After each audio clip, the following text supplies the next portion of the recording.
बिस्मिल्लाहिर्रहमानिर्रहीम। तुमसे पाकिस्तान में खुशामदीद। मैं हूँ साजिद हुसैन। मजबूत मुस्तहकम पाकिस्तान पर हम बात करते हैं। कैसे मुल्क अपना किरदार अदा करना है। साबिक़ वज़ीर आज़म नवाज़ शरीफ साहब को छूट पे छूट कहें, मुबारक पे मुबारकबाद कहें, या कि जितने भी जो कानूनी उनके आगे जाल बिछाए गए थे, उन पर जो रेफरेंसेस और जो केसेस थे, वो सब ख़त्म होते जा रहे हैं, वो झूठे होते जा रहे हैं। नैब अपने रेफरेंस वापस लेती जा रही है, कई मुकदमात अदालतों से खारिज होते जा रहे हैं। इसको कहें किस्मत की देवी उन पर मेहरबान है। चीज़ें नैब की झूठी थी, झूठ पर मबनी थी कि आज नैब ने रेफरेंस भी वापस पगड़ी उछाल ली थी। एक साबिक़ वज़ीर आज़म और एक सिस्टम को इतना बड़ा नुकसान देना था और फिर आखिर में आपने इतने सालों बाद वापस लेना था, तो कौम का टाइम ज़ाया क्यों किया, इस पर भी हम बात करेंगे। फिर हम बात करेंगे चेयरमैन पीटीआई इमरान खान।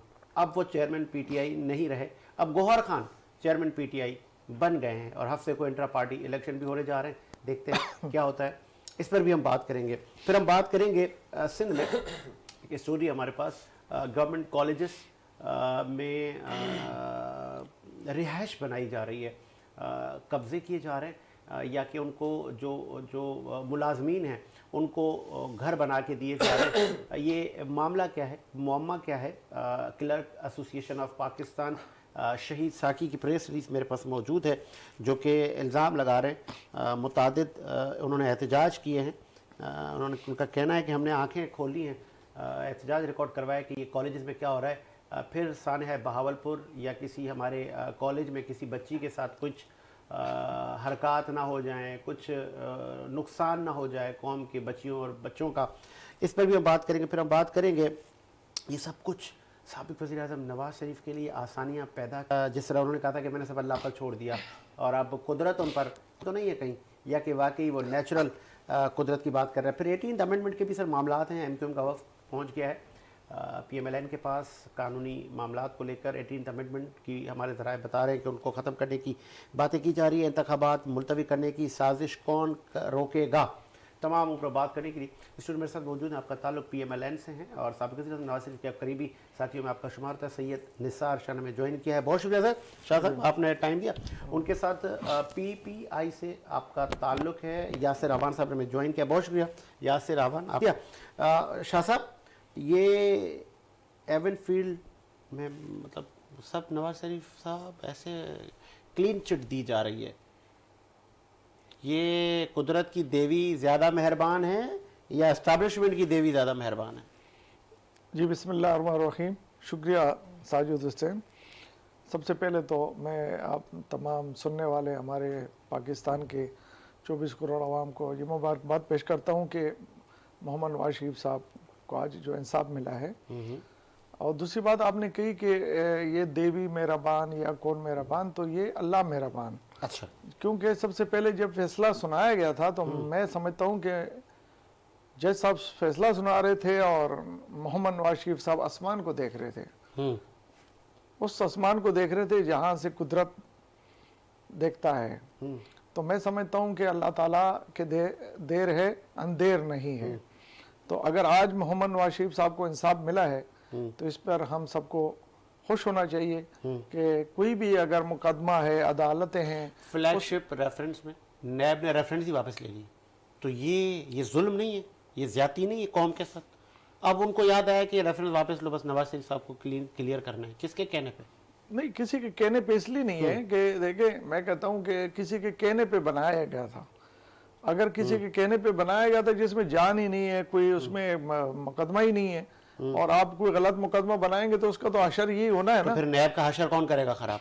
तो वो तो नैब से एहतसाब फिर कौन लेगा शाह साहब? देखिए, हम तो इस वक्त आप हमारे तमाम पार्टी के लोगों के जो बयानात हैं आप निकालें, जिसमें ख्वाजा आसिफ साहब हैं, हमारे बड़े बड़े नाम हैं जिनके नाम है कि जी नैब का काम मतलब ये ठीक नहीं है। जिस वक्त ये हो रहा था और उस पर अदम एतमाद भी किया गया था और उसको ख़त्म करने की भी बात की गई थी कि ये डिक्टेटर का बनाया हुआ निज़ाम है जिसको आप किसी भी तरीके से गलत इस्तेमाल हो रहे हैं। तो उस पर अगर आज कोई चीज़ ठीक है और कोई अच्छे अफसर आए हैं या उसको एक्शन करने की ज़रूरत नहीं है, मैं समझता हूँ अफिशिएट करने की ज़रूरत है। नहीं तो आपको नहीं लगता कि नैब जैसे इदारे को अब ख़त्म कर देना चाहिए? देखो, मैं समझता हूँ कि इस पर हमारे कायद मोहतरम मोहम्मद नवाज शरीफ साहब का क्लियर ये वाजे है और मौक़िफ़ है कि कोई भी अगर कोई ऐसी चीज़ है जिसके ऊपर इंतकाम का मामला हो, उसको नहीं होना चाहिए। कल फिर इस नैब को कोई और इस्तेमाल आके करेगा? जिस तरह आपके खिलाफ नैब इस्तेमाल हुआ, आप लोग ही कहते थे नैब को इस्तेमाल किया जा रहा है, और आज वही नैब रेफरेंस वापस ले रहा है। देखिए, हमने नैब में करने की बात भी की, ज़रूर की।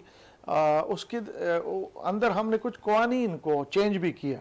ये 16 माह की जो हुकूमत थी, जिसके ऊपर हमारी कोशिश थी कि इसमें कुछ ऐसे काले कानून है जो देखें, अगर आप नैब ठीक है, अगर वो काम ठीक कर रहा है तो, या कोई और इदारा भी ठीक कर रहा है तो उसको आप, इदारों को तो आप ख़त्म नहीं कर सकते, लेकिन उसके अंदर आप ये देखेंगे उसको आप ज़ाती चीज़ उसके लिए इस्तेमाल ना करें। जैसे कि उसमें 3 माह के लिए आप किसी को भी अरेस्ट करके और 3 माह तक रख सकते हैं, कोई उसकी अपील नहीं है, कोई उसकी वो नहीं। देखिए, ज़्यादती वाली शक बात की बुनियाद पर लेके चले जाएं। जी, जैसे कि आपने मोहम्मद नवाज शरीफ साहब को जिस तरीके से आपने उसको सजाएं सुनाई, तो उस सजा को आप देखें ना, देखें उसके आज आप नतीजा भुगत रहे हैं। अगर ये नुकसान पाकिस्तान मोहम्मद नवाज शरीफ का जरूर हुआ, लेकिन ये नुकसान तो नवाज शरीफ का नहीं, ज्यादातर पाकिस्तान का हुआ कि आपने मतलब एक पाकिस्तान के प्राइम मिनिस्टर को इस तरीके से काम से रोक दिया और उसको अकामा के ऊपर अगर आपने उसको नाहिल करके घर भेज दिया, तो नुकसान किसका हुआ? पाकिस्तान का हुआ। तो मैं समझता हूं कि पाकिस्तान का जो नुकसान हो रहा है, इसको नहीं होना चाहिए और आगे इस चीज़ों को देखना चाहिए। तमाम सियासी पॉलिटिकल पार्टियों का राइट है, हक है कि वो सियासत को सियासी तरीके से करें, ना कि इंतकामी करें। इंतकामी सियासत मैं समझता हूँ नहीं होनी चाहिए। जो पिछले 3-3.5 साल में जो सिर्फ और सिर्फ पाकिस्तान को छोड़कर इसी कामों पे लग गए थे कि जी बस पकड़ना है, दकड़ना है, बंद करना है।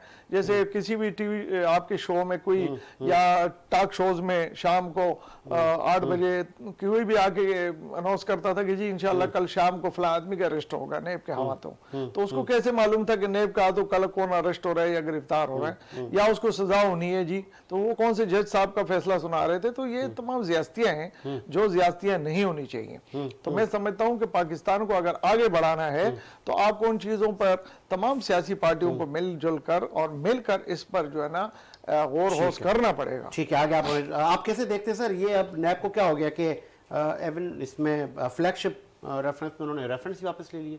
फ्लैगशिप का जो केस था कि चलें जी अब वापस ले लेते हैं।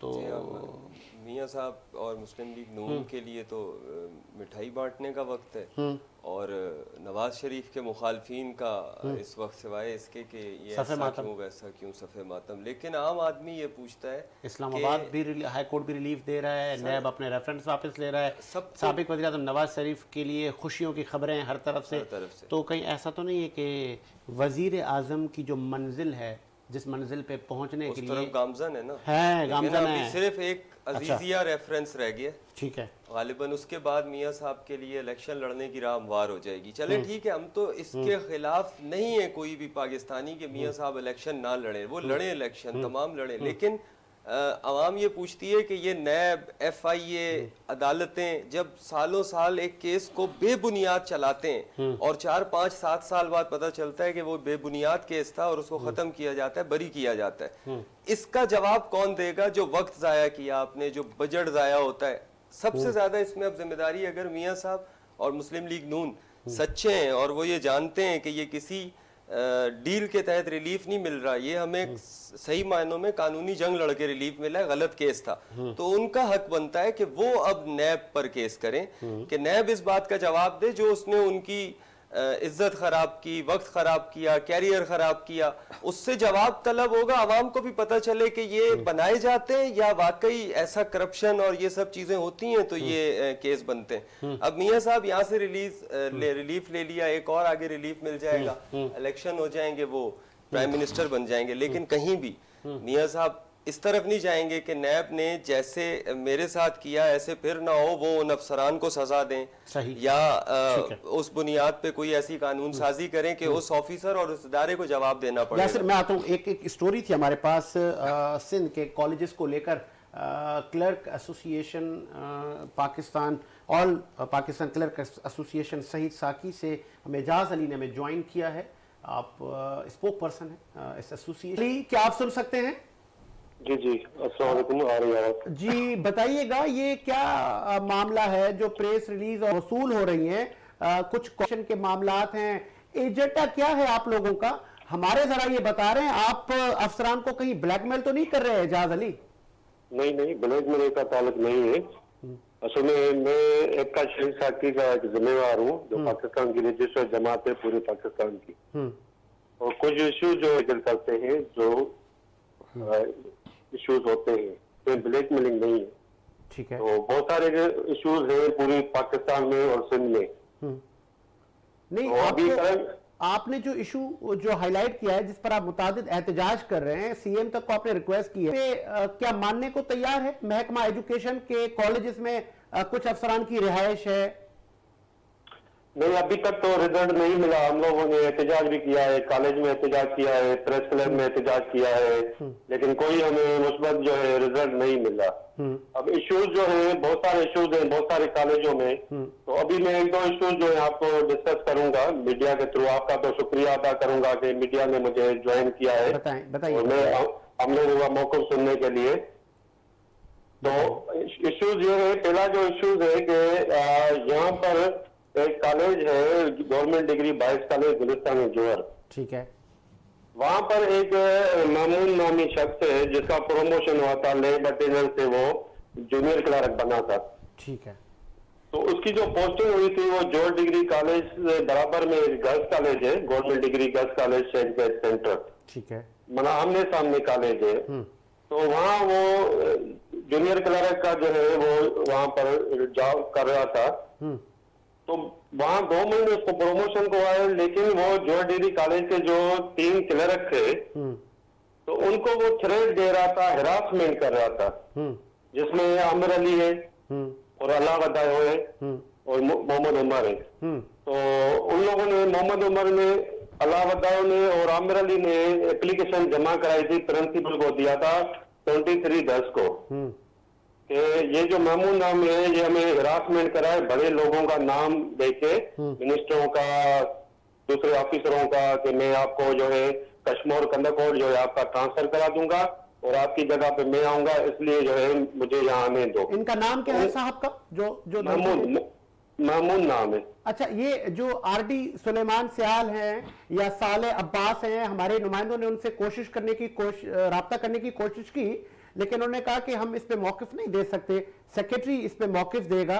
तो ये जो बाला अफसरान हैं, इन तक आप लोगों ने अप्रोच किया, अपना मसला पहुंचाया? जी, बिल्कुल। हम लोगों ने लिखत में एप्लीकेशन जमा कराई है 31/10/2023 को, जिसमें हमने रीजनल डायरेक्टर कराची और डीजी कॉलेज, जो डीजी कॉलेज और रीजनल डायरेक्टर है, वो दोनों पोस्ट रीजनल डायरेक्टर के पास थी। ठीक है। दोनों का इंचार्ज वही था।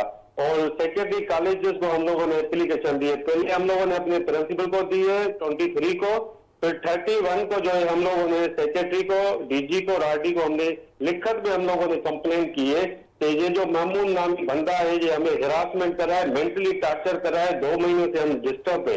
तो किसी ने रिएक्शन नहीं लिया उस पर। तो ये भी बताइएगा, टाइम बहुत कम है एजाज, ये भी बताइएगा, आप लोगों ने ये भी यहाँ पे बहुत सारी चीजें डिफरेंट चैनल्स पर चल रही है कि जोहर डिग्री कॉलेज, खातून पाकिस्तान कॉलेज, वहां पे रिहाइश हो रही है, वहां पे बच्चियों की माज़अल्लाह इज्जत महफूज नहीं है, ये क्या मुआजरा है? ये खातून पाकिस्तान का जो अभी पूरे पाकिस्तान में मैसेज चला है कि वहां पर जो 3 अफराद हैं, 3 ऑफिसर हैं, उन लोगों ने वहाँ गैर कानूनी रिहाइश अख्तियार की है। ये सोशल मीडिया में चल रहा है, मैंने भी ये चीजें देखी। ठीक है। अभी भी मुख्तलिफ जरान से ये बातें आ रही हैं कि वहां पर भी अभी भी डिप्टी डायरेक्टर जो है शहबाज शाहानी, वो वहाँ अभी भी रिहाइश उसकी है। और यही सब कुछ जोहर डिग्री कॉलेज में हो रहा है, कराची में, वही भी हो रहा है। वही मामून जो है वो बेसिकली उन्होंने क्या किया है, 2017 में नर्सरी के हवाले से उन्होंने परमिशन लिया था कि मैं कॉलेज में नर्सरी बनाऊंगा और ड्यूटी करूंगा, खूबसूरत बनाऊंगा कॉलेज को, और वहाँ घर बना लिया।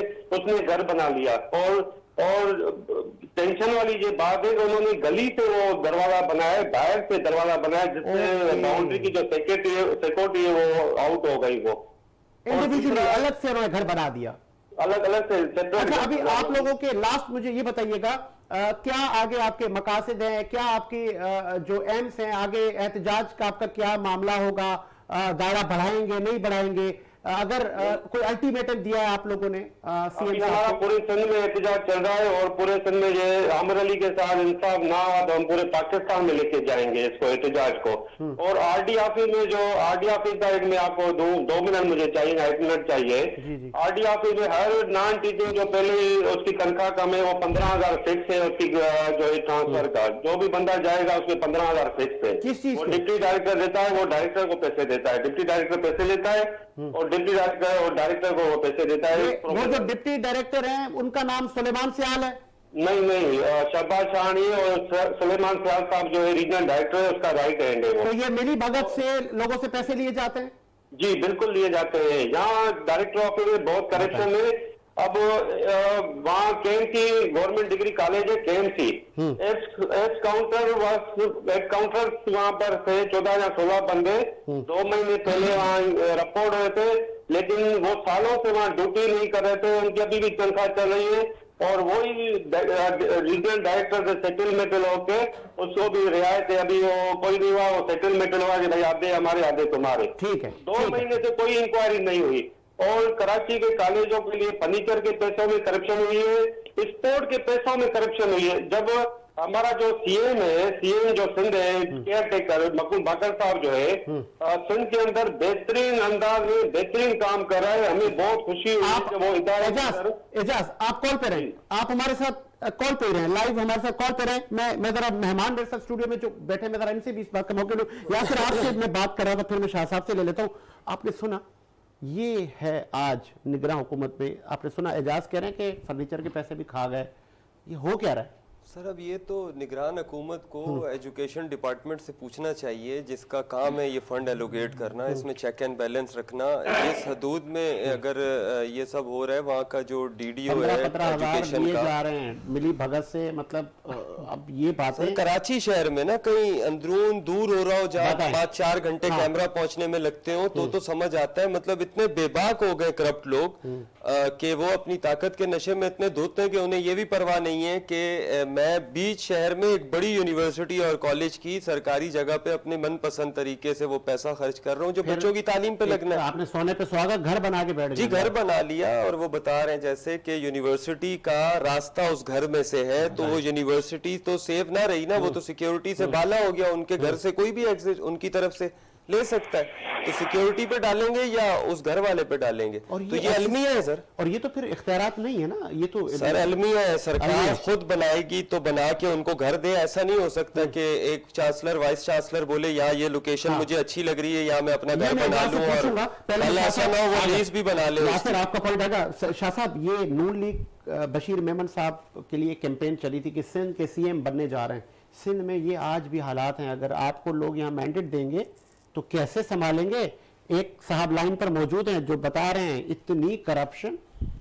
जी बिल्कुल, मैं इससे इत्तेफाक करता हूँ। ये जो हो रहा है इस पे बिल्कुल सच्ची बात है ये, और सच्ची कहानी है। और इस पे मैं समझता हूँ कि जो निगरान हुकूमत है, चीफ मिनिस्टर साहब हैं, उसको एक्शन लेना चाहिए। और वो मेरे ख्याल से कोशिश तो कर रहे हैं, लेकिन मेरी जहाँ तक ये नॉलेज सारी चीजें आप तक भी पहुंचेगी। बशीर मेमन साहब और नून लीग का इस पे क्या, सिंध की आपकी जमात का क्या स्टांस होगा? देखिए, बशीर मेमन साहब या हमारी हुकूमत का तो अल्लाह करे कि जब 8 फरवरी को इलेक्शन होंगे तो अल्हम्दुलिल्लाह हमारे क्रैक रिकॉर्ड है कि ऐसी चीज़ों पे बड़ी हम कोशिश करते हैं। एजुकेशन पे तो हमारा आपको पता है कि मोहम्मद नवाज शरीफ का, शहबाज शरीफ का जो है विजन है, उस पे हमने पंजाब में आपको उसका मतलब सबूत दिया हुआ है। अगर सिंध की आवाम एतमाद करेगी इंशाअल्लाह ताला तो इंशाअल्लाह कायद मोहतरम मोहम्मद नवाज शरीफ साहब प्यार करने वाले लोग हैं, मोहब्बत करने वाले लोग हैं, इनके साथ बड़ी ज्यादतियां हो रही हैं। ये जो मेरे भाई ने कहा ना कि कैमरा का दूरी कितनी दूर है, तो वहाँ तो स्तंभल बने हुए हैं, वहाँ तो बहुत सी चीजें ऐसी हैं, वहाँ तो आपका बहुत कुछ खराब है। नहीं, ये जो महकमा ये जो एजुकेशन है शहर ये घर कराची- तो नहीं देता ना कॉलेज में? नहीं, इसमें चौकीदार का जो वॉचमैन होता है उसके लिए कोई कमरा वमरा मेरे ख्याल से अलाउड होता है। उसके अलावा किसी टीचर या किसी एक टीचर के लिए अलाउड नहीं है कि मतलब एक जो वॉचमैन है उसके लिए मेरे ख्याल से मेरे इल्म के मुताबिक कोई छोटी मोटी जगह साइड पे बनी होती है, वो भी अगर देना चाहे तो। बाउंड्री वॉल के अंदर, और उसकी चेक बैलेंस होती है कि उसमें वो खुद भी रह रहा है, या क्योंकि इतना बड़ा स्कूल होता है या कॉलेज होता है, उसके अंदर उसको रहना पड़ता है, या उसको अगर आप वो करते हैं तो वो एक है। लेकिन उसके अलावा मैं नहीं समझता कि टीचर हो या प्रिंसिपल हो या वाइस चेयरमैन हो या सर ये निगरान हुकूमत में एजाज बता रहे हैं ट्रांसफर पोस्टिंग पे सरेआम पैसा धंधा। चले मैं लास्ट में इनको फ्री करते हैं। सर एजाज लास्ट आपको, आपके पास 1-2 मिनट है, प्लीज मैं चाहूंगा कि आप रोशनी डालें तो फिर हम आगे बढ़ाएं सिलसिले को। और मैं चाह रहा हूँ कि सीएम जो है मकुल बाकर साहब वो इंक्वायरी कमेटी बनाए, जो बेहतरीन कमेटी हो, वो चीफ का वो एक्शन ले और वहाँ पे विजिट करे। आरडी ऑफिस का बच्चा हर क्लार्क बताएगा, नॉन टीचिंग जो भी है वो बताएंगे कैसे ये पैसे लगते हैं। दूसरी चीज ये है, अभी जब हम लोगों ने सच का आवाज उठाया है, मैंने जूनियर क्लार्क को कहा क्योंकि मैं नुमाइंदा हूँ हाल पाकिस्तान क्लार्क शहीद बाकी का पाकिस्तान का, तो अभी मुझे धमकियां आ रही है। अच्छा, धमकियां आ रही है तो आपको हम सस्पेंड करेंगे, डिसमिस कौन लोग धमकियां दे रहे हैं आपको एजाज? स्टाफ वाले धमकियां दे रहे हैं। वो महमूद मुझे धमकियां दिला रहा है क्लार्क कि मेरा जो है मैं आपको इदारों को उठा दूंगा, बताएं। और मैं आपको जो है कोर्ट में कसी दूंगा और आप पे मैं एफआईआर करा दूंगा। और दूसरे भी उसके जो सपोर्ट है, और ये जिनका आप नाम ले रहे हैं, जो आपको थ्रेट कर रहे हैं, ये खुद गवर्नमेंट अफसर है? हाँ जी गवर्नमेंट एम्प्लॉई है वो। बताएं। आज भी एक बंदा गया था आरडी रीजनल डायरेक्टर जो है सलीमान खान के पास, वो नुमाइंदा है एसोसिएशन का, एक नुमाइंदा है एसोसिएशन सप्लाई का जो प्रोफेसर का, वो वहाँ जाके रीजनल डायरेक्टर को बुलाएंगे एग्जैक्टली, और दूसरे जो उसके जो यूनियन के अहदेदार हैं उनके एफआईआर कराओ, उनके कोर्ट में घसीटो और उनको जो है सस्पेंड करो, डिसमिस करो। और ये है रीजनल डायरेक्टर सलीमान खान के पास, जिसके पास इतनी करप्शन की जो चार्जेस है, जिन्होंने करप्शन किए, उसमें ये टीचर जो है बंदा जो प्रोफेसर है, जो सप्लाई का जो जिम्मेदार है, वो जाके उनको मशवरा देके गया है कि आप जो इन लोगों को एफआईआर कराओ और उनके जो है आप सस्पेंड करो, कोई इंक्वायरी कराओ, विचारण कराओ। अब जो बंदा नया 30,000 तनख्वाह है उससे ये 15,000 रुपया लेता है इस करप्शन का। एक हफ्ता पहले एक जो है डिजीज कोटा का एक एम्प्लॉय था, लेडीज थी, डिजीज कोटा जो जिसका बाप मर जाता है, उसका 101 पे उन्होंने पैसे मांगे। 101 जो है आईडी खुलवाने के लिए एडिशन में वो चीज जमा होती है, उसके लिए भी उन्होंने बोला कि आप पैसे दो, सब जगह मैं 102 पे सिग्नेचर करूंगा। ये हाल है हमारे रीजनल डायरेक्टर ऑफिस का। बताएं। चले, लाखों रुपए ये जो आपने आरडी ऑफिस के इश्यूज उठाए हैं और हुक्काम बाला तक हमारे रेफरेंस से मुमकिन है हजारों लाखों लोगों तक पहुंच चुके हैं। बहुत शुक्रिया आपका एजाज अली, आपने अपना कीमती वक्त दिया। और शाह साहब आपने सुना कि लोगों से प्रमोशन के जूनियर क्लास बनने के। ठीक है, बहुत शुक्रिया आपका, बहुत शुक्रिया। कंप्यूटर में पास हो गए वो। ठीक है, बहुत शुक्रिया आपका, बहुत शुक्रिया। शाह साहब क्या हो रहा है ये? आपने सुना कि मतलब डायरेक्टर लेवल के लोग ऐसे बोल रहे हैं वो रिश्वतें ले रहे हैं सरेआम। ये ना किसी वो बेवा को छोड़ रहे हैं, ना किसी यतीम को छोड़ रहे हैं। ये सिंध में निगरान हुकूमत बाकर साहब को इस पे एक्शन ही लेना चाहिए। देखो मैं समझता हूँ कि बाकर साहब कोशिश तो कर रहे हैं, लेकिन ये जो आवेग बिगड़ा हुआ है, इस पे उसको मेरे ख्याल से जो मैं उनकी पोजीशन देख रहा हूँ चीफ मिनिस्टर साहब की, तो उसमें मुझे लग रहा है कि वो कोई ज़्यादा कामयाबी उनको नहीं मिल रही। इदारों में काम करके उनकी कोशिश तो है, लेकिन उनको यस सर और मतलब सब ठीक की वाली जो कमरों, अच्छा रिपोर्ट अच्छी आ रही है, सब अच्छा अच्छी आ रही है। वो खुद भी जाते हैं। मैं समझता हूँ जी अभी इन्होंने बात की है, ये तो वो जगह अभी मौजूद है जब कह रहे हैं कि जी घर बाहर से उन्होंने तोड़ के अपना घर बना लिए, वो तो कोई आसमान जेब में तो नहीं लेके चले जाएंगे। सही बात है। अभी ये सुन के आपके प्रोग्राम से बाज जाए, वहां पर छापा मारे और क्या बात है, सीएम साहब की स्पेशल टीम मौजूद है। सीएम साहब अगर आप तक ये हमारा प्रोग्राम और ये क्लिप अगर पहुंचा है तो आप बिल्कुल आप इसके लिए कमेटी बनाएं और इस मामले की तहकीक करें कि ये जो डायरेक्टर हजरात हैं, ये उन एम्प्लॉयज़ के साथ जो जूनियर क्लर्क हैं, जो असाज़ा हैं, उनके साथ ये क्या मजालिम उन पर ढा रहे हैं, क्या करप्शन कहानी है, कॉलेजेस में अंदर क्या हो रहा है, कौन लोग वहाँ पे रिहाइश पजीर इख्तियार हुए हैं, ये आपकी इस वक्त जिम्मेदारी है। आगे बढ़ाते हैं सर सिलसिले को। आवान साहब आज मुत्तहिदा का वफ्द नून लीग के पास गया और हमारे ज़रा ये बता रहे हैं 18th अमेंडमेंट को ख़त्म करने के लिए मुसवदे बनाए जा रहे हैं, तो क्या ये सही है? सही और गलत इससे पहले भी सम्राट तो आवाम तक नहीं आया। हाँ, ये हुआ कि ये फसाद ख़त्म हो गया, वफाक सूबे का हक खा गया, उससे हम बाहर आ गए 18वीं तरमीम के बाद। लेकिन तब्दीली तो हमें कोई सूबाई सतह पे आवाम की जिंदगियों में तब्दीली नहीं नजर आई हमें। अब ये आपके सामने जो अभी आप मसला उठा रहे थे कि जहाँ पर सजा और जजा का निज़ाम नहीं होता ना, वहाँ पर गलत लोग इतने बेबाक हो जाते हैं कि उनको कोई परवाह नहीं है कहाँ तक मेरी चोरी को, मेरी गलती को देखा जा रहा है, क्योंकि उनको पता है कि कोई हमें सजा तो दे नहीं सकता। हद से ज्यादा ये होगा कि मुझे कुछ दिनों के लिए ट्रांसफर कर दिया जाएगा। इसी तरह ये 18वीं तरमीम से आवाम तक तो कोई फायदा नहीं आया। आप बलूचिस्तान चले जाएं, कोई तब्दीली नहीं है, कोई इंडस्ट्री नहीं लगी, कोई एग्रीकल्चर में ऐसा नहीं हुआ कि पहले 1 लाख एकड़ अराजी को पानी मिलता था और अब 1.25 लाख को मिलने लग गया।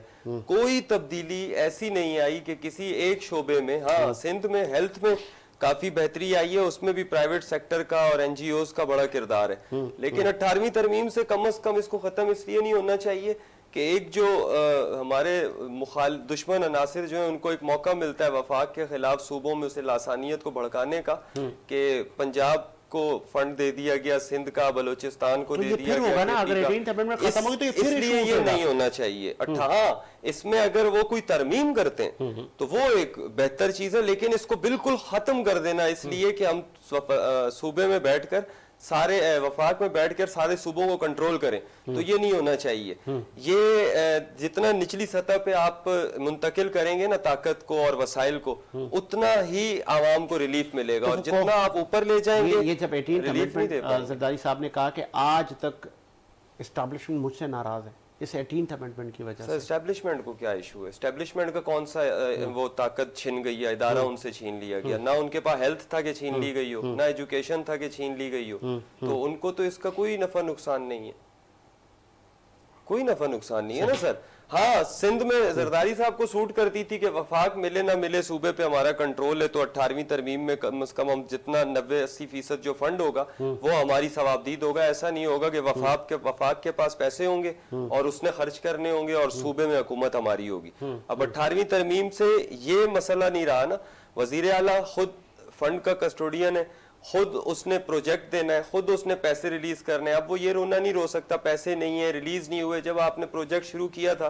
तो फंड नहीं था, तो शुरू क्यों किया? अब जब 18वीं तरमीम आप खत्म कर देंगे तो ये फसाद दोबारा से खड़ा होगा कि ये प्रोजेक्ट वफाक के फंड ना रिलीज करने की वजह से लटक गया, हम क्या प्लानिंग करें, फंड वफाक ने हाथ में रखा हुआ है। तो इसलिए 18वीं तरमीम को खत्म नहीं होना चाहिए, बल्कि और मजबूत तरीके से सूबों को फंड जनरेट करने के लिए मजबूत आगे आपका पॉइंट। कैस मंसूर साहब ने ज्वाइन किया है, इंसान दोस्त पार्टी के आप चेयरमैन। बहुत शुक्रिया सर, खुश आमदीद कहेंगे कैस मंसूर साहब। सर पहले तो ये बताएं, ये मीडिया को क्या हो गया है कि ये खबरें बता रहा है, ये पूरे प्रोग्राम कर रहा है कि फिर इलेक्शन कहीं ताखीर का शिकार तो नहीं होंगे? आपको लगता है कि 8 फेब को इलेक्शन हो जाएंगे? देखें, डाउट्स तो हर एक को हैं, जब तक नहीं होगा तो डाउट तो रहेगा। आपके सामने ही है कि केयर टेकर गवर्नमेंट को एक अच्छा यूएई की तरफ से इंसेंटिव मिला, वो भी एक अलार्मिंग पोजीशन है कि शायद उसको इम्प्लीमेंट करने के लिए थोड़ा सा टाइम गेन करें। और दूसरा विंटर्स का वेदर भी है ये, और कोयटा की भी पोजीशन सिक्योरिटी की केपीकेबी की डिफरेंट है। फिर जो पीपल्स पार्टी में एक थोड़ी सी मिसअंडरस्टैंडिंग सी जो बिलावल साहब उनमें क्रिएट हुई, उसका भी लोगों ने एक नेगेटिव लिया। फिर अभी तक पीएमएलएन और एमक्यूएम की सीट सेटलमेंट्स नहीं हुई, कहीं पे भी सीट एडजस्टमेंट नहीं हो रही कि कौन कहाँ पे होगा। किसी पार्टी ने मेजरली कोई कैंडिडेट अनाउंस नहीं किया। फिर आप देखें, इनके भी इलेक्शन, इंट्रा पार्टी इलेक्शन हो रहे हैं पीटीआई के, फिर उसका रिजल्ट इस सैटरडे को हो रहे हैं, उसका रिजल्ट आएगा तो समझे इलेक्शन कमीशन में 10 तक जाएगी बात। नहीं तो बिलावल साहब जलसे पे जलसा कर रहे हैं, एमक्यूएम अपने दफातर इलेक्शन के खोलने जा रही है, इसका मतलब इनको नजर आ रहा है इलेक्शन होते हुए? फिर कुछ हलकों को क्यों ऐसा लग रहा है कि नहीं होंगे? ये देखिए, तौर पे तो नहीं आया अभी तक कैंडिडेट। एक्चुअली जब तक नहीं ना आता तो एक्टिविटी नहीं कर सकते।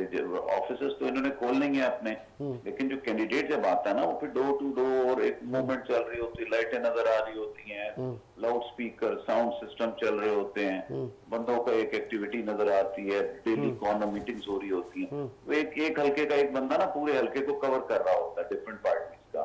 तो वो एक्टिविटी नहीं हुई, किसी पार्टी ने अनाउंसमेंट नहीं की अभी तक। और सबसे बड़ा इशू ये है कि पीएमएलएन और एमक्यूएम जो मिलके और जीटीए ने मिलके कैंडिडेट लाने थे, उनका कैंडिडेट कोई फाइनल नहीं हो पा रहा। आप यही रुके मैं आपको तकलीफ दूंगा, यही रुके। मेरे पास नून लीग बैठी है ना स्टूडियो में।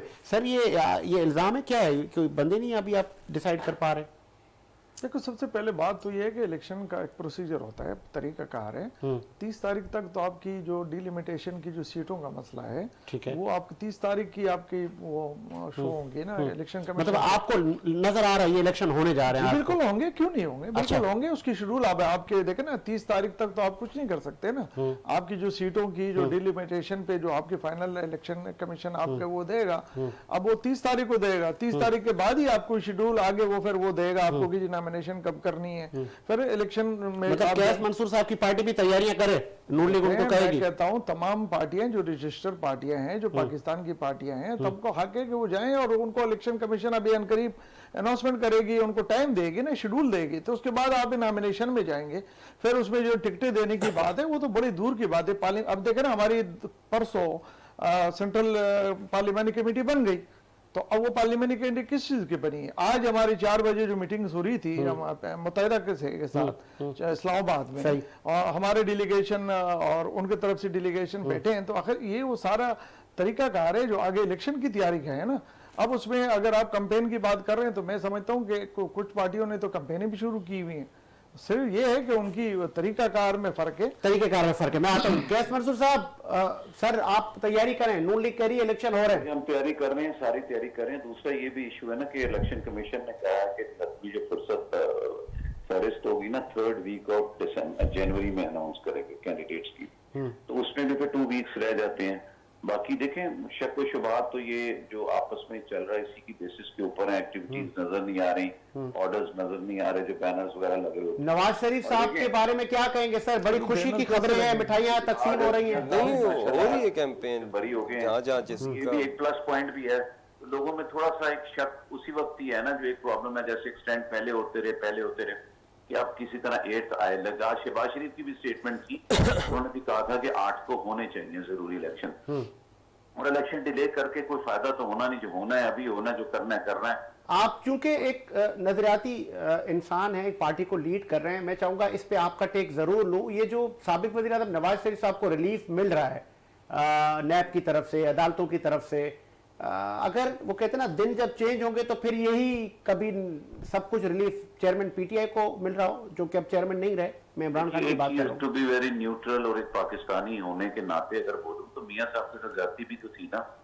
एक बंदा, एक मुल्क अच्छा चल रहा था, to be very honest sir, dollar कहाँ था, मुल्क चल रहा था, चाइनीज आ रहे थे, और फिर एकदम एक सिनेरियो बैठे बैठाए चेंज हो गया। मुल्क में कोई परेशानी नहीं थी, ऑयल पेट्रोल डीजल सब कंट्रोल में था, महंगाई नहीं थी। लेकिन फिर एक बंदे की टसल ने, एक बंदे से आपकी अगर टसल होगी नवाज शरीफ साहब से, तो उनको उतारने के लिए पूरे मुल्क से खेल दिया गया।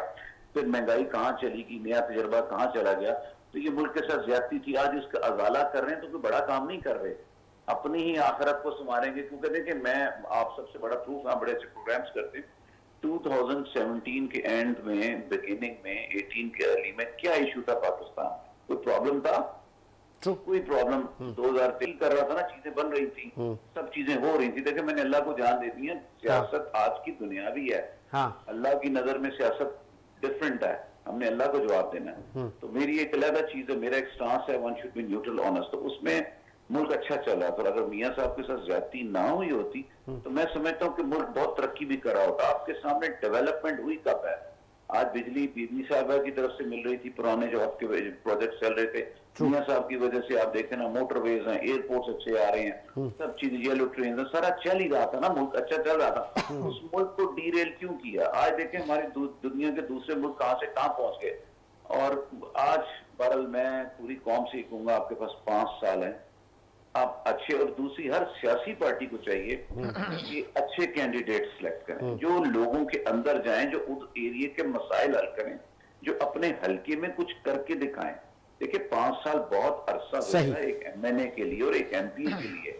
ये दोनों मिल के भी एक पेज पे आके चाहें तो उस हलके को उठा सकते हैं, और उठाना उनका हक है। इस मुल्क का आम आदमी कब तक तकलीफ बर्दाश्त करेगा? अब अगर गवर्नमेंट किसी की भी है 5 साल, तो उसको तंग नहीं करना चाहिए, उनको डिलीवर करना चाहिए, डिलीवर करवाना चाहिए उनसे। और उनको से यही करना चाहिए कि आपने मुल्क को उठाना है और कर्जा उतारना है और मुल्क को उठाना है। सिर्फ कर्जा लेने के लिए गवर्नमेंट नहीं देनी चाहिए, बल्कि मुल्क को। आप देखें कराची, मैं समझता हूँ मेरा भी ख्वाब है, मेरे बच्चों का भी ख्वाब है, आपका भी ख्वाब है, आपके बच्चों का ख्वाब कि कराची भी कोई अच्छा ट्राम्स चल रही हो यहाँ पे, क्या बात, ठीक है ना, हर सड़क हो। अब फिर देखे ना, एक हल्के में एक MNA MP हो, वो एक फंड से 200 कैमरे अपने हल्के में नहीं लगा सकता? क्या 200 सोलर लाइटें मेन रोडों में नहीं लगा सकता जिससे स्नैचिंग डकैती बच सके? क्या बात कर है। सकता है। क्या चुरंगियां नहीं बना सकता? बना क्या सकता है। स्पॉट्स नहीं बना सकता? क्या बिल्कुल अपने बना। हल्के में 2 पार्क नहीं बना सकता? क्या 2 प्ले ग्राउंड नहीं बना सकता? हेल्दी एक्टिविटीज की क्या 2 जिम नहीं बना सकता अपने बजट से? Really सब appreciate. कर सकते हैं। जब वो आने के बाद अपना एक महल बना सकता है इधर भी उधर भी दुनिया में, तो क्या अपने हल्के के ऊपर नहीं? इस वक्त मैं कहता हूँ जो वजीर आजम बने उसे अपने MNA और जो वजीर आला उसको अपने MPA को चेक एंड बैलेंस करना, उससे काम करवाना है, सही। हल्के की सफाई करवानी है, सही। खिदमत करानी है। ठीक है, ये जो आपने पॉइंट रेस किया है ना कैस मंसूर साहब, आखिर मेरे पास टाइम कम है, मैं यही अपने मेहमानों के आगे रखूंगा कि कैस मंसूर कह रहे हैं कि इतना फंड तो होता है कि आप ये सब कुछ कर सकते हैं, फिर क्यों नहीं होता? बहुत शुक्रिया आपका, बहुत शुक्रिया कैस मंसूर, आपने अपना कीमती वक्त दिया। शाह साहब, पहले मैं आपसे पूछूंगा, क्या खूबसूरत बात की कि यार आप अपने हल्के में ये सब चीजें कर सकते हैं, इतना फंड तो होता है, तो फिर वो पंप बन जाते हैं, अपने महल बन जाते हैं, आम आदमी के लिए कुछ नहीं होता। ठीक है, बात तो उनकी बड़ी मैं समझता हूँ अप्रिशिएट करना चाहिए, होना भी चाहिए। लेकिन देखें, ये हमारी बदकिस्मती है कि देखें इदारों के अंदर जो हमारे MNA बनते हैं या MPA बनते हैं, जो फंड का मामला होता है, तो उस फंड के मामले के अंदर मैं तो सबसे पहली बात ये करूंगा कि MNA का तो कोई फंड नहीं होना चाहिए, क्योंकि MNA तो आपको मतलब एक उसका काम ही कानून साज असेंबली का होता है legislation और करे, वो उसका होता है। और ये तो- काम तो मैं बताता हूँ ना कि ये तो नीचे आपकी जो बल्दियाती निज़ाम है ना, उसको मजबूत करना चाहिए, और ये तमाम फंड जो है ना उसको उनके पास आना चाहिए। जिस उसी के ऊपर अगर आप टाउन नाज़िम है, UC नाज़िम है, या जो भी आप उसका सिस्टम रखते हैं, तो उनको वो पावर जानी चाहिए। और उस तरीके से, ताकि ये MPA MNA का जो ब्लैकमेलिंग होती है या वो जो चीज़ें होती हैं, फिर उसमें जो महल बनने वाली बात होती है या बहुत सी चीज़ें, और उसके अलावा जो इदारे मैं बताऊं ना कि अगर मेयरशिप का मामला है तो उसमें भी चेक एंड बैलेंस होना चाहिए। अब देखें ना, ये शहर कराची है, अब शहर कराची इसके मुकाबले में लाहौर भी है, उसका निज़ाम और कराची का निज़ाम मेयरशिप का एक जैसे है। सही। वहां पर अगर वो पार्क बन रहे हैं या चुरंगियां बन रही हैं या रोड खूबसूरत बन रहे हैं, तो क्या वो आसमान से कोई लाके तो नहीं बना रहा ना? वही निज़ाम, वही सिस्टम, वही तर्ज के तो इंसान। ये वो निज़ाम तो नहीं है जिसका भी नून लीग जिक्र कर रही है कि MQM भी जिक्र कर रही है कि बल्दियाती हम निज़ाम मुतारिफ कराने जा रहे हैं। असल यही बात है। देखें, आपने अगर 18वीं तरमीम मरकज से ले ली है, तो उसके बाद सूबाई के पास आ गया। अब सूबाई के बाद ये नीचे जानी चाहिए। अगर उस पर आप कोई बात करते हैं इसमें, तो मैं समझता हूँ कि ये तो पब्लिक के लिए आसानी है और पब्लिक के लिए बेहतर तो है। आप कह रहे हैं कि असेंबलियों से फिर अब नीचे गली मोहल्लों तक चला जाइए, और ये हक है, ये हक है अवाम का।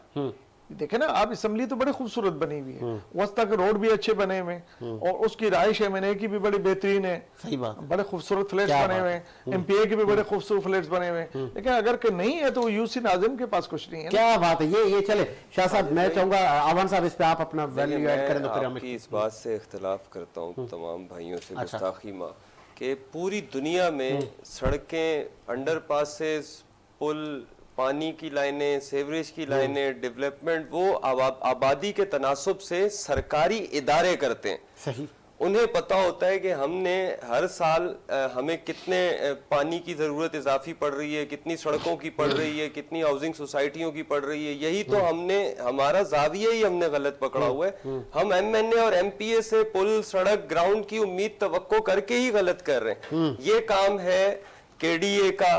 कराची के लेआउट प्लान के मुताबिक, उसकी आबादी के तनासुब के मुताबिक कब उसको पानी की जरूरत पड़ रही है, आपने साथ ही पानी का प्रोजेक्ट लॉन्च करना है। पूरी दुनिया में यूं तरक्की होती है, इस तरह नहीं होती कि MNA अच्छा आ गया तो वो कुछ पैसे अवाम पे लगा देगा, बिल्कुल ही कोई आ गया ऐसा तरसा हुआ तो वो सारी दुबई ले जाएगा। असूलन हमारी हुक्मरानों को, और जो आने वाली इलेक्शन लड़ती हैं जमातें हुक्मरानी करती हैं, वो सिर्फ एक काम कीजिए, वो अपने MNA MPS को फंड दे के अपने साथ मुस्तकिल मुंसलिक रखने की कोशिश करने के बजाय आप इदारे इतने मजबूत करें सही। कि वो इदारे आबादी के तनासुब से जिस जिस चीज की आवाम उन्नास को जरूरत है उसको अपने टाइम टू टाइम पे करते रहें, तो इतने ये पेचीदा हो ही ना मामला, पानी के, सड़कों के, सेवरेज के, तालीम के, हेल्थ के, ये तो साथ साथ मॉडिफाई होने चाहिए। सही। ऐसा थोड़ी एक मसीहा आएगा फिर वो आके कुछ करेगा, यही तो सर जादू पीछे की रह छड़ी गए ना लेके हम तो। आएगा। वो जादू की छड़ी तो लाएगा, कर्जे में डुबोगे चला जाएगा। अभी आप बात कर रहे हैं कि ट्रांसपोर्ट और वो सारी कराची में ट्राम चलती थी वो पटरियां दब गई, ऊपर प्लाजा खड़े हो गए, किसी ने नहीं पूछा पटरी कहाँ गई, ट्राम कहाँ गई, कौन ले गया, किसका इक़्तिदार था, कौन हुकूमत में था, इसका नेमुल बदल क्या किया। तो तबाह तो किया है, बनाया किसी ने भी नहीं है। किसी में इसी उम्मीद के साथ मेरा मुशाहिदा आबाद रहे। साजिद हुसैन को इजाजत दीजिए, मुलाकात होगी नए प्रोग्राम के साथ।